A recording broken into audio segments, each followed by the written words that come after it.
9 بیویاں ہیں۔ جب ان ازواج نے آپ سے مانگا کہ بھئی ہمارے گھر میں 40 دن چولہا نہیں جلتا، پیسے نہیں ہیں، راشن نہیں ہے، تو آپ صلی اللہ علیہ وسلم نے کیا فرمایا؟ قرآن کی آیتیں نازل ہوئیں، یا ایھا النبی قل لازواجک، آپ اپنی بیویوں سے کہہ دیجئے اگر تمہیں دنیا کی دولت چاہیے تو میں تعالینا امتعکن، میں تمہیں پیسے دے دیتا ہوں، واسرحکن سراحا جمیلا، اور عزت کے ساتھ تم سب کو رخصت کر دیتا ہوں۔ بھئی کسی پیسے والے سے شادی کر لو۔ کیوں اللہ نے ہمارے نبی کے لیے غربت کو سلیکٹ کیا تھا؟ حالانکہ آپ مالدار بننا چاہتے بن سکتے تھے، لیکن نبی آخری نبی ہے نا، تو اس میں کیا حکمتیں ہیں وہ میں بھی نہیں چھیڑوں گا۔ ہمارے نبی کی جو غربت تھی وہ اختیاری تھی۔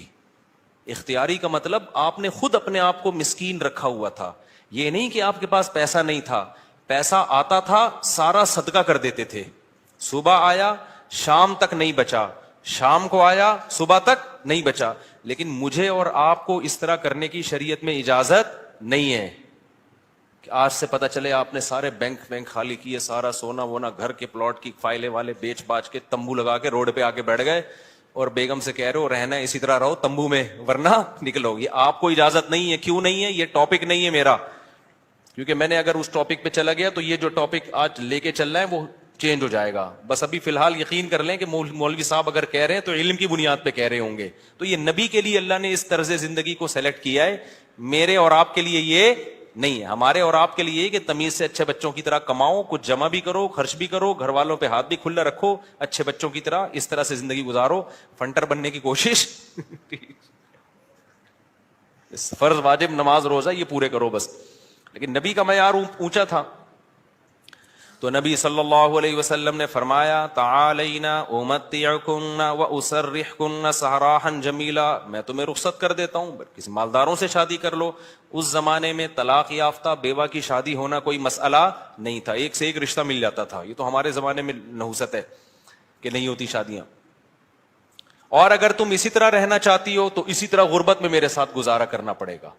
تو تمام کی تمام امہات نے، نبی نے ان کو طلاق کا باقاعدہ اختیار دیا۔ یہیں سے علماء نے مسئلہ نکالا ہے کہ طلاق مرد خود بھی دے سکتا ہے، بیوی کو طلاق کا اختیار بھی دے سکتا ہے۔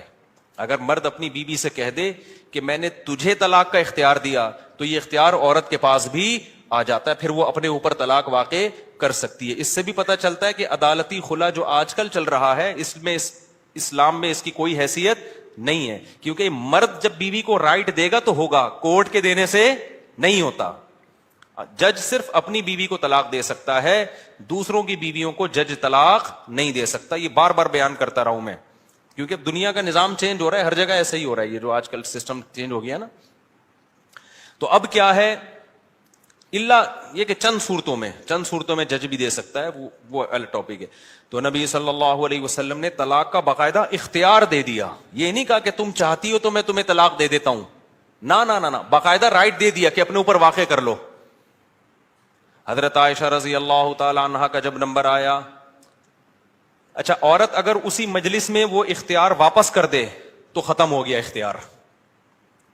مرد نے جس مجلس میں اختیار دیا نا اس مجلس کے ساتھ رہتا ہے، ہمیشہ کے لیے دے دیا تو ہمیشہ کے لیے، مجلس کے ساتھ دے دیا تو جب تک اس مجلس میں ہے طلاق واقع کر سکتی ہے، جب مجلس ختم ہو گئی تو طلاق کا آپشن بھی ختم۔ تو نبی نے حضرت عائشہ کو سے بھی فرمایا کہ تمہیں بھی میں اختیار دیتا ہوں، لیکن آپ نے فرمایا جلد بازی نہ کرنا۔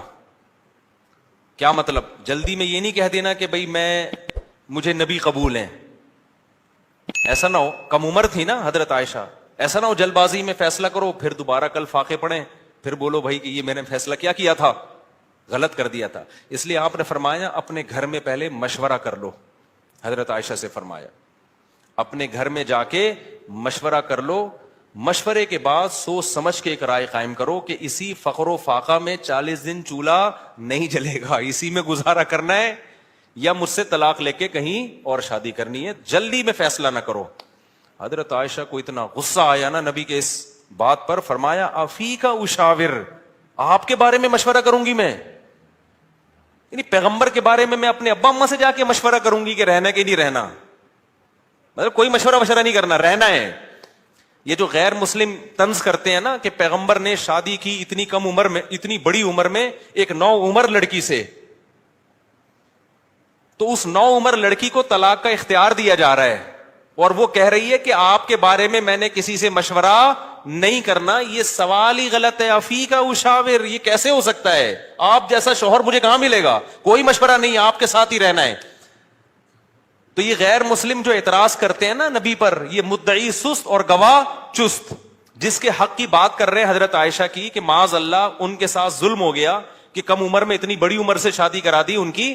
اس کم عمر کو تو یہ احساس نہیں ہو رہا، ان کو تو یہ ہو رہا ہے کہ اس سے اچھا رشتہ میرے لیے اس کائنات میں کوئی نہیں ہے. ہندو اور عیسائی کو اعتراض ہو رہا ہے کہ بچی پہ کیا ہو گیا؟ ظلم ہو گیا. اس کو کہتے ہیں مدعی سست اور گواہ بولو چست. جیسے کہ آپ لوگ بالکل بھی چست لگ نہیں رہے ہو مجھے اس وقت تراویح کی وجہ سے.